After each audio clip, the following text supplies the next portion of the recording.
Hello, this is Cuzdey of Cardfight Crazy. Now, I'm bringing you a deck profile of my Great Nature Stride deck. Now, honestly, a lot of people play Great Nature differently. You'll see I am one of those people that play it differently than most, and I will do my best to explain why and give you the reasonings. Now, let's start with the starter. Standard starter in Great Nature nowadays, it's either between the Grade 3 Searcher or Pencil Koala. Pencil Koala, Generation Break 1. When an attack hits a Vanguard during the battle that this unit boosted, choose one of your units. Give it 4,000 power, draw a card, retire it at the end of turn. Standard Great Nature skill, perfect, go right behind the Vanguard. Boost Stride units, it's great. Pencil Koala, probably the best starter they got right now. So we'll start off with triggers, work up to 1s, 2s, 3s, strides, and then explanations. For triggers, this is where people differ already. 4 heal, right there. And then I run 12 crits. Now, 12 crits. Why am I not running draws? Why? Why? Well, because if you're playing Great Nature, you don't need them. You run the crits are fine. The crits get you where you want to be. Because you stride in to say, I don't know, Magmar, you need a crit to win the game. You'll have 4 attacks that turn, but it won't matter if you don't get a crit. Oh, you're running 12 crit. It's guaranteed, almost guaranteed. If you can count your triggers, you can be like, oh, 3-time drive check, maybe I'll get a crit. With draw triggers, you get a draw trigger instead. You'll be worse off. So, 4 heal, 8 crit. Move on to grade 1s, a staple in any Great Nature deck. 4 duck build. Choose a unit when this unit's placed on rear guard, and then that unit you chose, when it's retired at the end of the turn, during your end phase, you draw a card. It's a good solid booster after its skills used up. It's good draws too. And of course, all my cards are arranged in order of importance, except for perfect guards, because perfect guards are standard. So the most important card out of the Stride deck is obviously 4 Diligent Assistant Mini Belly, and he is the Stride fodder for Big Belly. You need 4 of him because you want to stride a lot. You stride, you win the game. And then we run 4 damage on flipping PGs. Now I do have 4 cable sheep, but 4 damage on flipping PGs, you are better off, honestly. You want to use that damage up and you want to be able to use it again. Yes, you need your rear guards, but damage is a little more important when it comes to this deck. So, I mean, you could run cable sheep. The perfect guards in this deck are a matter of preference if you decide to run it the way that I am running it. And because there's 1 extra space left in the deck, and I was talking about the importance of having damage. 1, TikTok Flamingo. TikTok Flamingo has the same kind of duck build skill when it's placed on the field. Choose a unit when it's put in the drop zone. Instead of drawing a card, you unflip the damage. So, that's pretty nice. You can kill a unit, use your card's skills, and then unflip the damage, so it's a no cost to draw some cards. We move on to grade 2s. Again, this is in the order that I feel of importance. Coming out first, the least important grade 2, but then again, all of them are important, but Sleepy Taper. That card right there, Sleepy Taper, replaces your expensive $10, $13 Binoculus Tiger. He has resist, cannot be chosen by the effects of your unit's cards. He can guard and not be killed on the Guardian Circle. He cannot be killed on the field unless he's attacked directly. When this unit attacks a Vanguard, choose one of your units. Give it 4,000 power until the end of turn, and then retire it. That's a rear guard only skill. That's where it differs from Binoculus. Binoculus is Vanguard rear guard. They're both a 9k. This one also has resist. Therefore, I feel it makes it better because it can let you have that field presence and not worry about it getting killed easily. We move on. 4, Crayon Tiger. Crayon Tiger is unique to the new GBTO2 set. Crayon Tiger right here says Generation Break 1 once per turn. That's not once per turn per Crayon Tiger.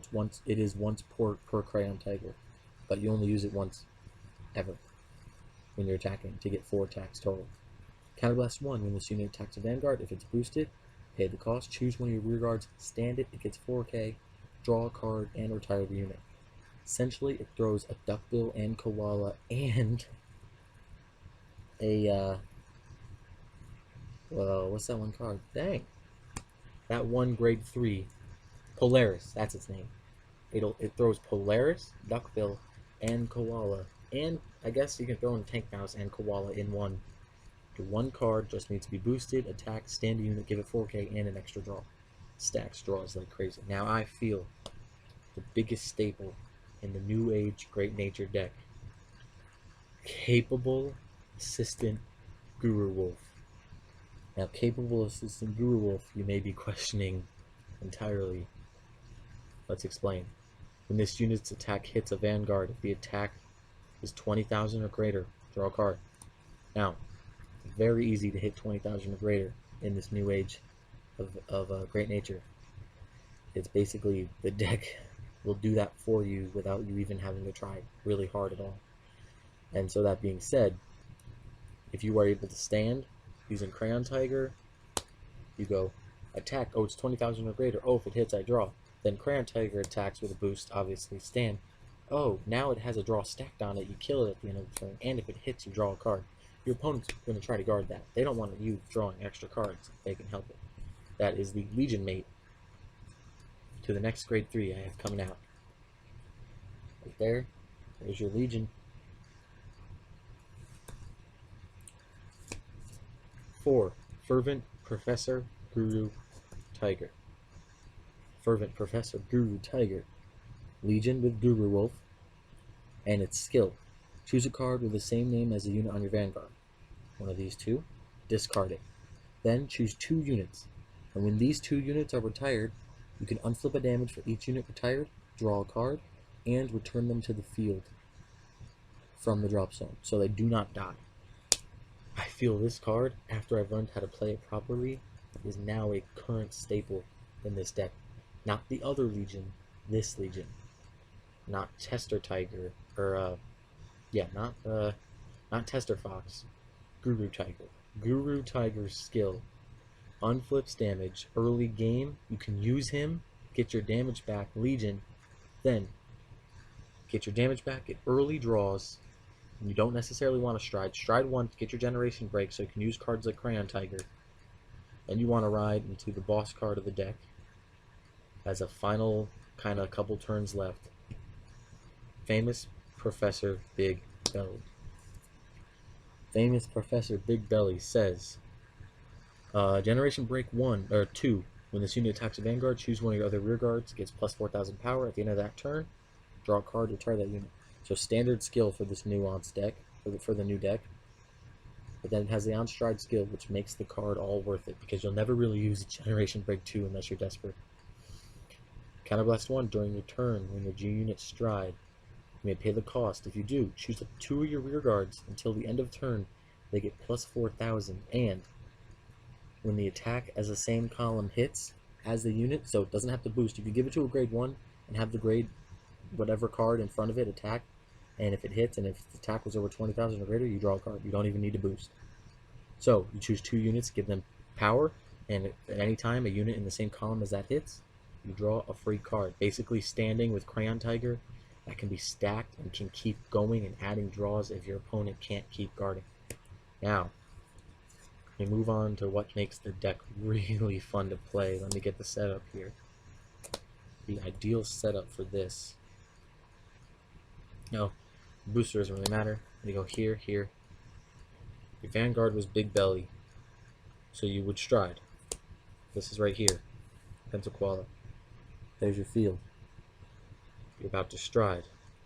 You stride, you discard the grade 3 right here. Boom. 1 copy. I do have 8 grade 4s. The first one, the Tech Stride, the stride that will usually waste a perfect guard from your opponent's hand, which is what you want them to do. Omniscience Dragon, Wisdom Teller Dragon. This card is the Fighter's Collection card, but it is amazing in this deck. Its skill, when this unit's attack hits a Vanguard, choose one of your rear guards. Until the end of turn, it gets plus 4,000 of power. When this unit attacks a Vanguard, if the attack is 20,000 or greater, draw a card. Essentially, So, anytime a rear guard attacks, if your Vanguard hits, then you choose rear guard, give it 4. Anytime that rear guard hits, anytime that rear guard attacks, if the attack was over 20,000 or greater, draw a card. So you go like this. You stride, you attack. You stride, you would counterblast using Big Belly's counterblast. You choose Wolf, give him 4k. Choose, you can choose Crayon, give it 4k. Therefore, if either of those hit and their attack is over 20,000, you draw. That's not what you're really worried about, though. You attack. They say no guard. Therefore, Koala, Pencil Koala, Omniscience Dragon, Wisdom Teller Dragon skill kicks in. You give 8k here. 22,000. As soon as it attacks, you draw a card. You don't have to do anything. And if it hits, because of Guru Wolf's skill, you will draw a card. And then because of Big Belly's skill, you will draw a card. That's a +3 if it hits. Then you would attack with Crayon Tiger. Crayon Tiger stacks a draw on the card. Pencil Koala gave it a draw. Now Crayon Tiger gives it a draw. That's also a counterblast, but you'll see what I'm saying in a sec. Counterblast, Crayon Tiger attacks for 20, hits, doesn't matter. You stand up, Guru Wolf. Because then when Guru Wolf attacks again, now he's at 26, and if he hits, you draw 2 cards, and you draw 1 just for him attacking. That stride, they will perfect guard it most times. If it hits, you're ahead of the whole game, you win the game. Honestly, that's how I've seen it done. That's that. That's the field. Now we move on to the boss stride here. Omniscience Dragon, Manargamar. Magmar I call it, but it's Manargamar.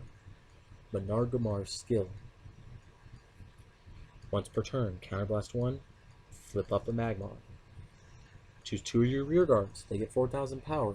When the units you chose attack, if their attack is 20,000 or greater, your opponent cannot call grade 1 or greater. Essentially, you stride over it. You stride the same field setup. Why not? Discard the grade 3. Stride. Here's your wolf. Doesn't even matter, really. You stride. Boom. So upon striding, you counterblast 1. Because of Big Belly skill, give 4k here and here. Then you would counterblast another. Flip up a copy of Magmar, give 4k here and here. Therefore, you just boosted that thing to 17. You get 1 trigger, or your Vanguard hits because of Pencil Koala, that attacks for 20. Your opponent will not be able to guard grade 1 or greater. So then, that's already turned. That's turned. Then Crayon attacks, you can't use grade 1 or greater. Stand that up, can't use grade 1 or greater. 3 attacks, can't use grade 1 or greater. And you're running 12 crit. You don't need draw, you need the 12 crit because this is where the 12 crit comes in handy. You get a crit here, you get a crit on your drive check, all effects Guru Wolf. Then you go attack with Guru Wolf. Oh, he's 2 crit and I can't perfect guard. Okay. Then you attack with Crayon Tiger Flamingo, stand it. Oh, it's still 2 crit. That's Magmar. Then you have the last 3 strides to fill the space and fully fill the void. The Phoenix. Immortality Professor Phoeniciax. Phoenix, I just call it, it's got like a weird name. It does. Let's be honest, folks. Stride, when it attacks, choose 4,000, choose 2 units, give them 4,000 power, retire them. Last resort card, or good G-assist card. Honestly, because you can choose 2 units, give them 4,000 power. Say you got a full column right here, that's a booster for 10. Just attack, give 8k here in total, and you can go, whoa, that attacks, stand it, that attacks. And hopefully, if you haven't won the game by then, you might not win the game. Great Nature nowadays, it'll get its consistent draw power, but it'll get it in different ways. It takes away the need for draw triggers entirely. If you play this Legion correctly, you can have essentially all the counterblasts you need to win the game. With this deck, you always want to be the first stride because that decides the game. If you are the first stride, Omniscience Dragon, Wisdom Teller Dragon is the deadliest card in your deck. If you are the first stride. And if they are at 2 damage, chances are they won't guard. They will give you draws like crazy, set you ahead for the rest of the game. Because then next turn you do your boss Magmar card, and boom. And people say Great Nature need field presence. Honestly, you run the Legion, and if you're playing a field control deck, Think Joker, Narukami, Kagero, etc. You just, instead of having Big Belly as your Vanguard to use the stride skill, you just can ride into the Legion and stay on the Legion until you're ready to final turn. Because the Legion does not require field presence, so if you have to use his skill over a stride skill, you get more benefits. And that's why I love the Legion. And I run it at 4, and I run Big Belly at 4. 12 crit and Great Nature, important. Pencil Koala, important. Your extra grade, your extra card to fill the 1 slot, not important. I just like TikTok Flamingo for the 1 unclip. Perfect guards, up to preference. Maybe running 3 damage on freaking PGs, and then 1 Cable Sheep might be what might make you do good. Honestly, up to the player for perfect guards. But I'm Cuzdey of Cardfight Crazy. 4 states, 1 cause, Vanguard.